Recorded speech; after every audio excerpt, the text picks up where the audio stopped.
স্বপ্ন পুরুষের দেখা পেয়ে গেলে আর আসলে কাজ করতে পারবো না আমার মনে হয়। ও নিজেকে যেভাবে করে অ্যাকচুয়ালি পোর্ট্রে করে নিজের মতো করে, আমার কাছে এটা খুব ভালো লাগে। আগে এই জায়গায় খুঁটিটা শক্ত করি, আগে আমি অনেক ভালো করে এই জায়গায় এভাবে দাঁড়াতে চাই যে কেউ ধাক্কা দিলেও ঠেলা দিলেও যাতে আমি না পড়ি কখনো। দিঘি তো সিঙ্গেল বাট শাওন তো মিঙ্গেল। তো আমি যদি সংসার লাইফ নিয়ে জানতে চাই, তোর কি মনে হয় না যে সময়ের আগে একটু তাড়াতাড়ি বিয়ে করে ফেলছিস? না, আলহামদুলিল্লাহ আমি বলবো আমার ডিসিশন আমাকে মাইট দিবে।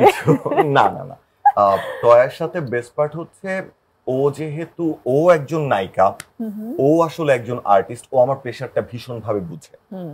তো ও আমাকে কখনো এমন কোনো পজিশনে কখনো দাঁড় করায় না যে পজিশনে যে আমাকে একটা দোটানায় পড়তে হয় বা আমার মধ্যে একটা কনফিউশন ক্রিয়েট করে যে আমার পার্টনারের জন্য আমি এই কাজটা করতে পারছি না বা আমার পার্টনার থাকার কারণে আমার জন্য বিষয়টা কঠিন হচ্ছে। আমি দেখলাম এটা আমার জন্য আরো ইজি হয়ে যাচ্ছে। আমাদের মুভির প্রমোশনের পুরো পার্টটাই আমি আসলে খুব একটা কিছু করিনি, ফুলবাবু সেজে গেছি, আমার ওয়াইফ হচ্ছে বাকি সবকিছু সবাইকে ফোন করে ম্যানেজ করে। ও কিন্তু খুব গোছানো তাই না নিজের কাজগুলো? বিকজ আমি যখন দেখি ও কোনো একটা অ্যাওয়ার্ড শোতে যাচ্ছে বা কোনো একটা প্রোগ্রামে যাচ্ছে, ও নিজেকে যেভাবে করে অ্যাকচুয়ালি পোর্ট্রে করে নিজের মতো করে, আমার কাছে এটা খুব ভালো লাগে যে টয়া খুব গোছানো। ইভেন তুমি দেখেছো কিনা দেখি যে ওর বাসার বেশ কিছু ভিডিওজও মাঝে মাঝে আপ করে, আমি সেইটাও যখন দেখি আমি দেখি যে না, টয়া খুব গোছানো। তোমার জীবনের সেই স্বপ্ন পুরুষের দেখা আমরা কবে পাবো? স্বপ্ন পুরুষের দেখা পেয়ে গেলে আর আসলে কাজ করতে পারবো না আমার মনে হয়। যেটা মানে আমি অনেক দেখে দেখে এক্সপেরিয়েন্সড আমি যে জিনিসটা, যে আসলে স্বপ্ন পুরুষের দেখা পেয়ে গেলে কাজের দেখা অনেক কমে যায়। তো আমার ইচ্ছা আমি আগে এই জায়গায় খুঁটিটা শক্ত করি, আগে আমি অনেক ভালো করে এই জায়গায় এভাবে দাঁড়াতে চাই যে কেউ ধাক্কা দিলেও ঠেলা দিলেও যাতে আমি না পড়ি কখনো। তো ওই জায়গা থেকে আমি এখন না, অনেক দেরি।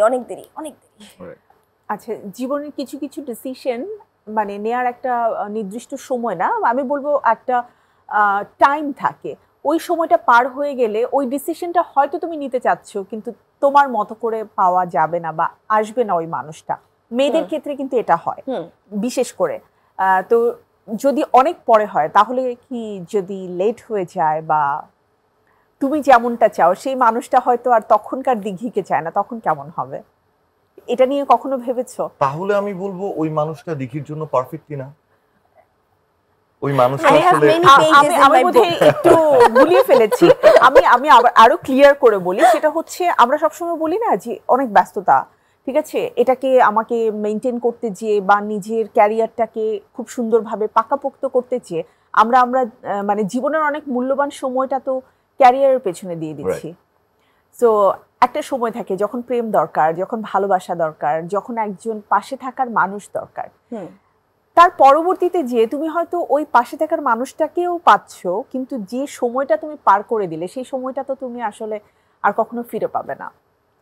হ্যাঁ ট্রু, ফিরে পাবো না, কিন্তু এরকমও তো হতে পারে যে তখন ওই সময় হয়তো বা আমি ফিরে পেতে চাইও না। আমারও হয়তো বা মনে হতে পারে যে এই সময়টা পরে হবে।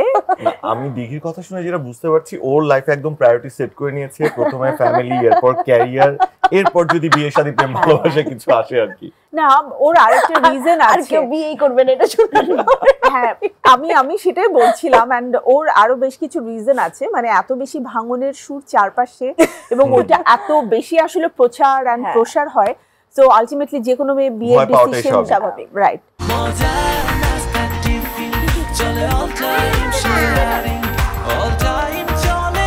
টিফিন টাইমে মজাদার আয়োজন মানে অল টাইম ব্রেড।